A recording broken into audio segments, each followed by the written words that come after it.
Edna sees something up ahead. Feral ghouls.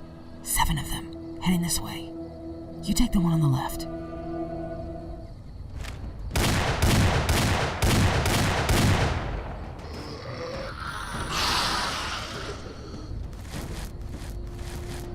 You gonna get that? Sure you're not done showing off? Or did you only bring 6 cartridges? I'll let you handle this one. Unless that fancy tri-beam ran out of batteries.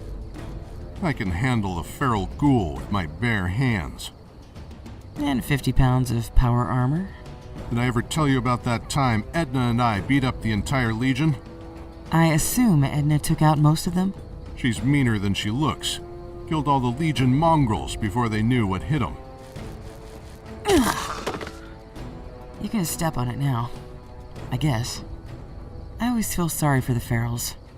Go crazy, and the only cure is 45 caliber brain surgery.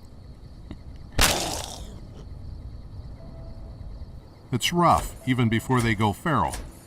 Little perks like living forever don't make up for the rest of it.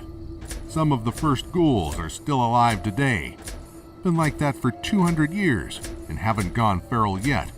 They all wonder if their clock is ticking. Makes them a little cranky. The Vault Dweller ran into a few of the grouchy ones back in 2162. Necropolis. It was called Bakersfield before the war. Not a big town, but big enough to get its own vault. Although Vault 12 was actually one of Vault-Tec's little pranks. It was designed to keep its inhabitants alive through a nuclear war and filter out most of the radiation afterwards. Most? You think Vault-Tec planted that as some experiment? Wouldn't put it past them. Might have wanted to see how a select gene pool reacts to radiation. Or maybe they just thought it'd be funny to make a city full of zombies and see how the rest of society would respond.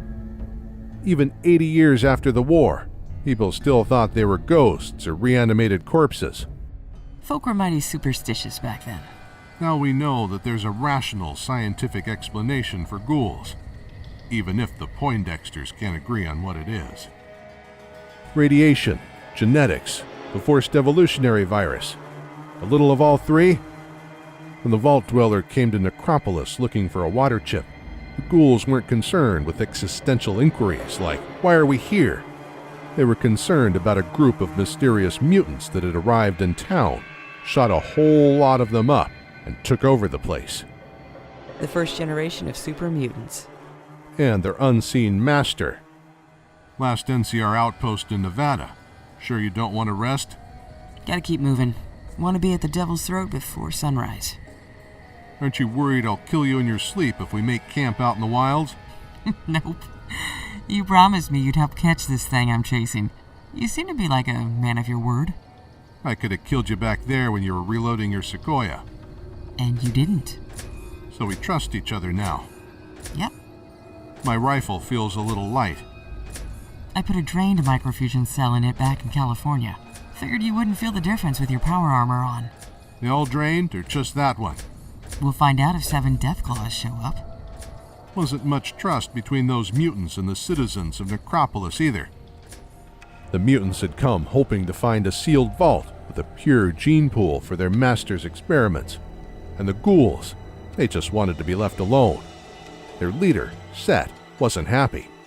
Hard to be when the mutants kill off a lot of your people and then force you to serve them as a watchdog, looking out for normies to abduct. See, the super mutants thought they would find an untouched vault full of those, but only faced ghouls. Set was happy to use the Vault Dweller as cannon fodder against the super mutants, to get his revenge and freedom, but he was a bastard, as his son Typhon put it, and was not looking for an equitable exchange. Fortunately, there were some kindlier souls living beneath Necropolis. They helped the Vault Dweller find a way to take the chip and still keep the water flowing in Necropolis. Only problem was, they had to go through the mutant garrison on top of the vault. I guess even the Vault Dweller wasn't prepared for a squad of giant mutants. Their memoir didn't go into details about what happened during the fight. Had to be at least half a dozen mutants with pre-war military weapons.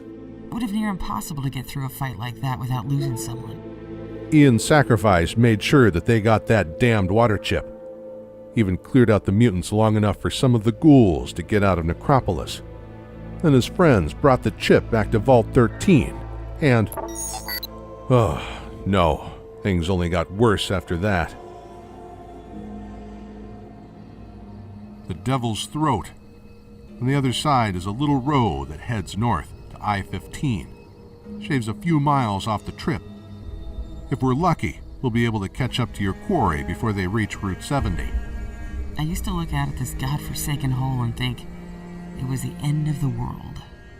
If there's anything I learned from the Vault Dweller's quest for the water chip, is that the Wasteland is a much bigger place than it seems.